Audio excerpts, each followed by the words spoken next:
My name is Tom Fuller. If I haven't, met any of you, training partners with Greg Kunkel, and I run the engineering team. So we're going to cover two things in this session. I'm going to go over analytics first. So it's taking essentially those four quadrants that I showed you, the bibs around the core tools that create the kind of culture that John Wainwright was just talking about, and looking at it from an analytics perspective. So I'm going to do that. And then after that, Greg is going to go into a more nitty gritty about how do you actually get started with this stuff.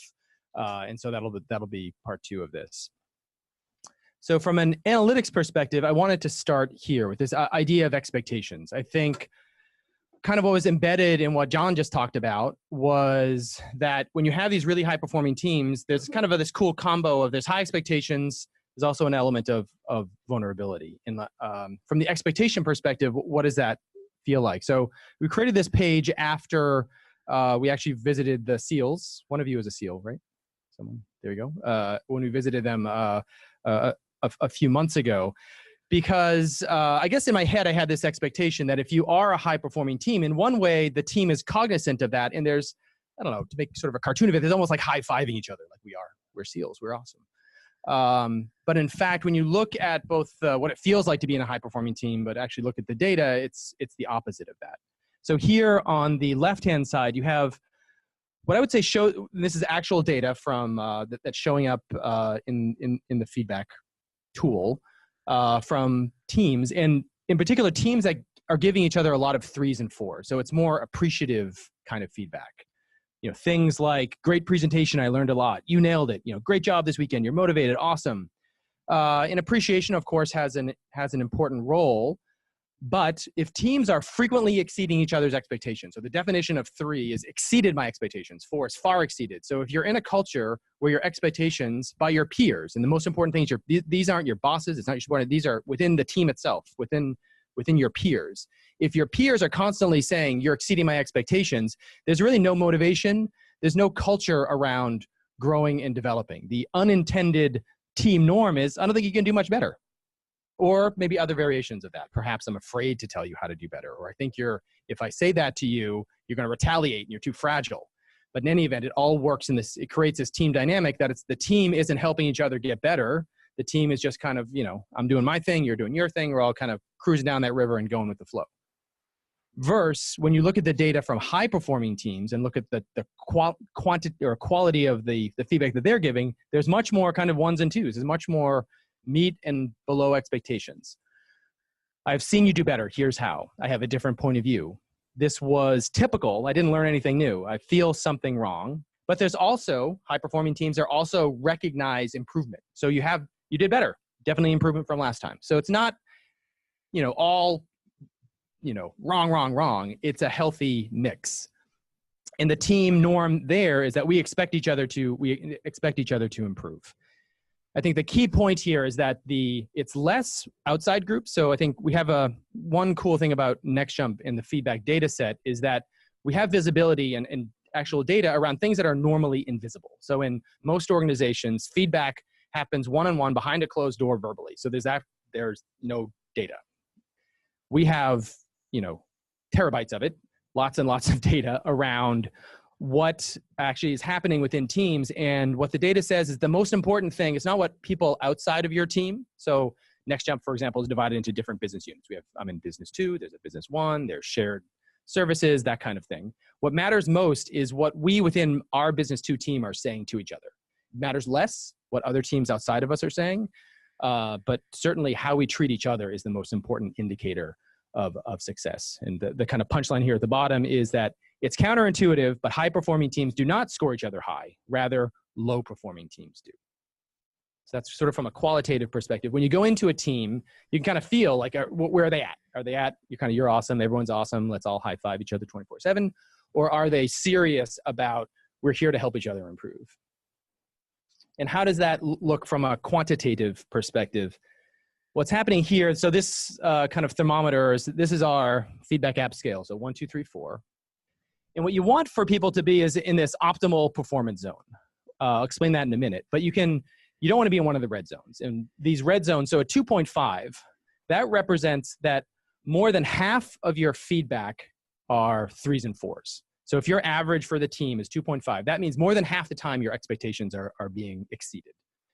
And we've seen that correlates to lower team performance. You're in what we call the low performance zone.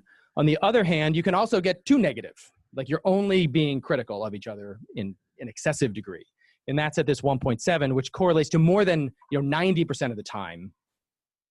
You're saying 1, 2 verse or 1, rather only 10% of the time your expectations are being exceeded. So you can have too high expectations, which leads to burnout. You can have too low expectations, which leads to low performance. So you want to be in this green zone. In particular, there's a number here, 1.95, that we've seen as the actual sweet spot. So if your average is 2, that means you're kind of meeting expectations most of the time. You're at that definition. And 1.95 is just below that. So this is also an interesting data point that that intuitively makes sense. That teams that are high performing, they're right on that learning edge. So they're just they're meeting expectations a lot, but it biases towards finding ways for other team members to improve. So that's why we focus a lot on this 1.95, this optimal learning zone. If you take that deeper, there's a distribution of that we've also correlated to the highest performing teams, which is that 30% of the time you get below expectations, 50% of the time meets, 15 exceeds, and 5% far exceeds. So that's what we call the optimal distribution. We'll take some questions. We'll take some questions at the end. So you'll see this number a lot. You maybe see it on our walls, but this idea of 1.95, that's the healthy zone for team expectations. So here, each one of these blue box represents teams that are active in the Navy right now. So where it's light blue, there were names. I deleted all the actual names, and it indicates how long they've been running the feedback app. This is from maybe a month or so ago, so it's a little out of date. But basically, if you look at the top, it's divided into months, so how long the team has been active, and then you're looking at the average for that team. So there were some teams up there, 3.66. They have low expectations, right? It's the same scale here on the left-hand side. And you have another team here, 2.19. That's kind of in the high zone. That 2.18, that was actually that was a SEALs group, which to me that intuitively makes sense. That it's a high-performing team. They're intuitively kind of more aggressive with the feedback towards each other and making and with the intention of helping each other improve. The 3.66, the one at probably the lowest expectation team, that was a group that was sort of like an ad hoc recruiting group. So essentially it's a bunch of people, they don't normally work together, they came together to achieve a certain mission. And that also intuitively makes sense that it's more work for this kind of ad hoc group to get into that zone than for a team that's kind of literally under the gun. So the way we use this data, which slide is not here that I was expecting, but essentially after teams have been using the feedback app for a sufficient amount of time, so typically it's 3 months or less, and we have a sufficient amount of data, we have what we call a starting score. And at that point, then we start training. So we've heard, it's not the focus of this academy, but there's a training program called 10X. It's kind of one of the core 4 brilliant in the basics. And the point of 10X is it trains people in giving feedback, higher performance, improvement-oriented feedback to each other, and kind of sets a high expectation bar. So we have different levels of that. There's kind of an easy level 1, which is kind of helping each other improve on some basic skill, like giving a presentation or a brief. And there's a level 3, which is about essentially a journey. So what John Wainwright did, kind of like I'm self-assessing myself as a leader and asking for feedback on that. That is vulnerable. That is hard. So that's level 3. If you end up with a starting score in the green zone, you can do level 3. But if you end up with your starting score in the red zone, you're going to start with something easy. Let's practice helping each other improve on an easy thing, like helping each other, with briefing skills. Don't put your hand in your pocket, that kind of thing. And this, for example, is what happens after you do that. So this was a team, they were running for a few months. You can see their average score, 1.96, and down, going to 2.83. They're kind of getting back, basically they were getting more appreciative and less developmental. But as soon as you add 10X into the mix, you start moving it in the other direction. And it does, the cool part of that, just 1 hour a month, but it keeps kind of the team on a steady path towards, remember the focus here is that we're going to help each other get better together. And that sort of monthly injection helps. So that's on team expectation, which is sort of one aspect of what we're doing. If presented, I think, a version of this yesterday morning. But if you look at what we talk about in terms of, how do you get teams to think fast and act fast and create that dynamic? There's two core programs. On the left-hand side, you want information flow. You want people bringing up information, building that muscle of sharing their intuition. On the right-hand side, the second program is around decision-making. So if you have more information, how do you actually act on that more quickly? And then there's two levels for each. So there's on feedback, the staff meeting, just getting people to use the feedback app, 10x training. Then on decision-making, on my mind, in situational workshops, which you covered a lot this 3-day period. So Greg is going to go into some more detail around how do you kind of get started with these things, some more kind of implementation information. But from a metrics point of view, I just pulled out a kind of a selection of stuff that I think is relevant and provides an interesting view. So this is some of the data that comes out of the feedback app itself. So when you leave a piece of feedback, the peers, the other people in your team, can mark that feedback as in one of three ways. You can vote it up, you can vote it down, or there's a third option, which is flag. So I'm not really going to talk about flag. Flag is when you mark it as inappropriate. In Navy jargon, it needs to be investigated. Someone put up information that is, what's the word? Top secret. You should not be there. Someone put up information that is, abusive or, in some way violates regulation. So if that happens, it goes on a different path. And we deal with that. But we have a lot of activity, and it's been an awesome feature, this kind of voting up and down, because what it allows for the team itself to set the norms for what does it mean to be, in this example, a U.S. sailor in Nosk Little Rock, or a U.S. sailor in, VAW 116 in Point Mugu, California. And it allows that, group to, self-decide what's acceptable for us. And so these are kind of the three common cases. So one, you get a piece of feedback, which I blocked out the actual comment. So in this case here, 2 people voted up, 11 people voted down, and 1 person wrote it. So there's 14 people. This is the collective intuition of 14 people. And what 11 of them are saying is, this is not the truth. So whatever was written there, it's one person's opinion, I guess the 3 people's opinion. But basically the community is saying, we don't agree with that. So the collective intuition is, that's a bad data point.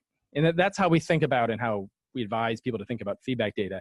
It is not system 2, logical, it's massively thought out. It is intentionally a very rapid, intuitive data point, but it's a data point. And so I liked how John was saying when he got to his command, John we read a few minutes ago, how he didn't just knee-jerk and say, okay, the people don't like it, so I'm going to change my opinion and start doing what the team wants. That's not leadership, but it's a data point on how the team is receiving what's actually happening. So in this case here, the team is saying, we don't agree with that. Bad advice. In the middle here, you have good advice. So this was something, this I pulled from Charlie's stream here at Next Jump. I forget what this was exactly, something about green cards, and I don't know, there was some policy, and he kind of announced, this is an awesome thing that we're about to do. And basically, Next Jumpers said, 34 people said, so this is a 1. So someone commented, said, whatever you said, I don't like it. And 34 people said, we agree, that's a bad thing to do. And that's something we take seriously. We have to pay attention to that. Once again, it's not to knee-jerk to it, but clearly a large amount of people are saying, like, that's our intuition is that's a wrong thing. And then what typically happens is this. This is by far the most typical, which is someone writes something and it basically doesn't get any votes at all. That means it's just one person's intuition. And typically what happens is when senior leaders get up and say things, especially say things that are forward-leaning, more controversial, you're going to get a reaction because people are, they're interested in what this, more senior people are saying. So typically the voting mostly kind of coalesces around 2 things. One, either when senior leaders are saying something, especially if it's kind of provocative or more forward-leaning. The second is if someone writes something that the team perceives as kind of in the bullying angle, like it's too far, it was said badly or just wrong. It's awesome, which Guillermo talked about. The team itself kind of rushes to squash that or defend that person. So I think this has been a important addition into the tool itself. It's producing a lot of data. I get a report, for example, the newest version of the feedback app in labs now, the homepage actually shows you for the past week, what are the most voted comments. It's fascinating. So I can't actually wait to roll it out to the Navy in that. I think especially for leadership, it's interesting that certain issues are certain weighty things are bubbling up that the sailors are putting in and other sailors are voting. Another thing about feedback, so from an individual level, so it's something we've started working on years ago now, it's that the feedback data, if I look at these, pay attention to the little graphs for a minute, but it's looking, each one of these, the x-axis is time, and then each one of the dots is a piece of feedback. So 1, 2, 1, 2, 3, 4. Every individual in the feedback app has a pattern. It's like, is your feedback ratings, is it trending up? Is it trending down? Is it kind of flat? What's happening? And we've correlated that to what we call this learning index, where it's awesome to be trending up. That means your feedback was worse and now it's getting better. So you've done something different, continue doing that. There's what we call investment and loss, which notably we also label green, which is that your feedback is actually getting worse. And we're very deliberate about that. In fact, what's badness here, what's total badness is not getting any feedback. So this is like a laser correlation actually between the lowest performers in teams are the ones that don't get any feedback. I may have written that. Yeah, getting a lot of feedback doesn't guarantee performance, but not getting feedback almost guarantees failure. And we've seen such a strong, it is the strongest correlation I've ever seen in our data, is that the lowest performing teams are led by leaders who are hiding. And you can kind of intuitively imagine what happens in that dynamic. If you have leaders that are too afraid to go out, put themselves out there, try something new, kind of be themselves in front of the group, they're just hiding and LHFing and trying to look good, that behavior gets mimicked by everyone under them. And pretty soon you have the whole branch is rotted. And so if you have a leader who is hiding, very strong correlation to low performance. But what's a correlation to high performance is actually doing good. So your feedback is trending up, but also trending bad. The highest performing leaders are both getting good feedback and bad feedback. The fact is they're getting feedback. And the nature of that feedback, they're putting things out there that are more provocative so that if they start doing something good, they keep doing that. But just as valuable, if they start doing something bad, they have data points around correction. And so these leaders, I like to use the kind of people you can imagine almost like a Steve Jobs types, the people that are most creative in organizations. And if you kind of ask that people, like, who's that kind of creative genius in your organization? We find that those are people that are actually, they're going up and down all the time. They have this sinusoid of they're getting great feedback, they're getting bad feedback, great, bad. It's because they're, they're putting themselves out there and pushing the limits. So this is type of data that we've started baking into the app itself. So the system itself is now giving users kind of nudges or clues about kind of what's happening with them. So this, I was vulnerable for Greg here, and I took pictures of his, this is our labs version, so you'll see it soon, but it's giving indicators of what's happening with Greg. So Greg here, for example, I don't know what happened here, but he's giving like lots of 3s. Yeah, so whatever. It's a labs app, excuses. But you're looking at time here, and then what's the distribution of 1, 2, 3, 4 of Greg. So you can kind of get an indicator. How close are you to that kind of 1.95 ideal? Are you, being too critical? For example, I just got my monthly report, and I gave basically all 1s and 2s last month, not a single 3. So so that does stick in my head. Like, do you want to work for me if like I'm just like telling you how you suck all the time? No. And so it gives a nudge of behavior that I didn't consciously do that, but I'm still doing it. So I can correct it if I know it. You can see that kind of volume of feedback, giving and receiving. And once again, it's all towards this idea that we want people, just by creating awareness of the own trends in your own feedback data, it just empowers you to impact the team and impact yourself in a smarter way. I think the last thing I pulled out was around the On My Mind app. So you guys have been using that for the past 3 days.